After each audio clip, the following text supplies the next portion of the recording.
And then just a couple of weeks later, we went up to Stanford for our first meeting with the WWE, which included the entire creative team. So it was Russo, Ferrara, Pritchard, JR, a bunch of the other writers that were there. And then we got called back for a second meeting, and that meeting was with just JR and Vince. So we knew that they were very serious about bringing us in. We weren't just some guys who went to the WWE once ECW folded. We were recruited hard by the WWE, and they made us an incredible offer.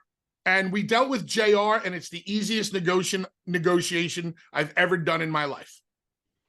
What do they talk to you besides cash? What else do they tell you? You can be the Dudleys. Do they suggest any other gimmicks? No, they wanted the Dudleys. They wanted that act from ECW.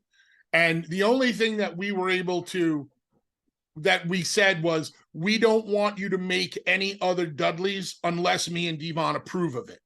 Because we didn't want to water down the group. And me and Devon knew what we had. We knew our worth. We knew what we brought to the table. And we didn't just want them making random people Dudleys. So they put that language in our contract.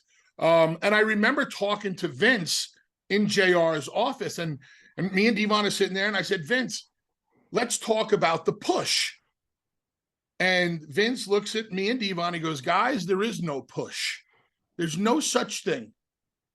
And you always hear about the push. No such thing. He goes, what there is opportunity. I will give you every opportunity in the world. And he did. And up until the New Day broke our record just a couple of years ago, we were the most decorated tag team and the most successful tag team in the history of the WWE. We had surpassed everybody by flying colors. The Hart Foundation, the British Bulldogs, the Killer Demolition, the Nasty, but you name it. Right. We smoked them all. And I'm saying that in a respectful way. That's how much Vince let us get over and how much opportunity he granted to us. Did they ever pitch breaking you and Devon up before you guys split in the draft? No, they never pitched it, and we never wanted to be a victim of it. And when they did the first ever draft, Vince pulled us on the side and he said, fellas, I'm going to break you up. I'm like, why? He goes, I got to shake it up. I got to do something unexpected, something that I never see coming. So, Bubba, we're going to draft you to Raw, and Devon, we're going to draft you to SmackDown. We said, Vince, with all due respect, this is not going to work. Why? I said, because nobody wanted to see Hawk and Animal wrestle by themselves.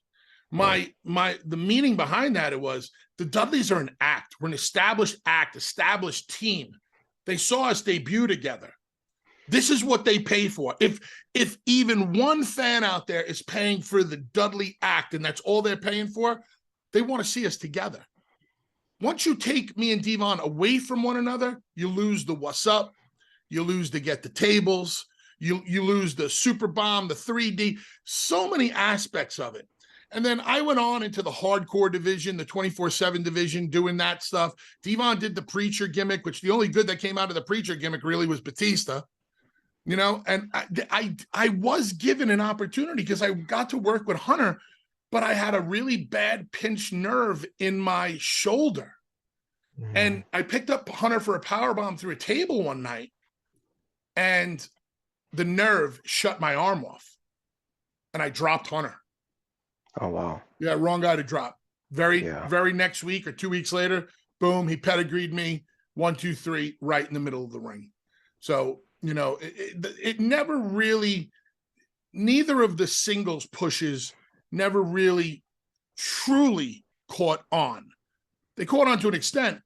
And then at the Survivor Series, 2003, I believe, maybe 2004, me and Devon walk into Madison Square Garden. Devon goes to the locker room, and I walked into the actual arena.